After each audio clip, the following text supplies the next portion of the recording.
Utiliser votre téléphone dans le train ou dans le métro vous paraît parfois être mission impossible. Vous n'arrivez pas à lire une vidéo quand vous êtes passager d'une voiture. Finalement, avez-vous choisi le bon opérateur ? Eh bien, pour répondre à cette question, Europe 1 vous dévoile ce matin la qualité de service mobile mesurée sur le terrain. Et cela grâce à un test géant mené par l'ARCEP, l'autorité de régulation des télécoms. 1,5 million de mesures partout en France, sur les principales routes et autoroutes, mais aussi sur les lignes de train et de métro.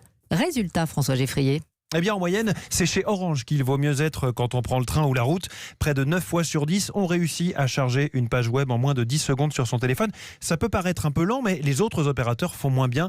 Bouygues Télécom est sur la deuxième marche du podium, suivi par SFR, tandis que Free est dernier. Dans le détail, si vous allez sur europe1.fr, vous pouvez consulter les cartes que nous avons réalisées.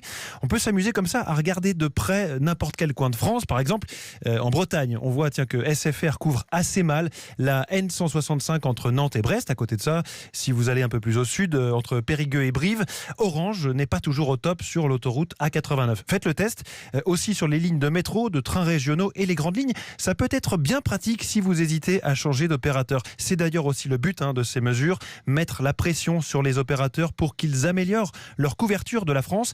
Et ça semble plutôt bien fonctionner. Le débit, c'est-à-dire la vitesse d'Internet sur téléphone, a augmenté de 50% en un an selon ces mesures.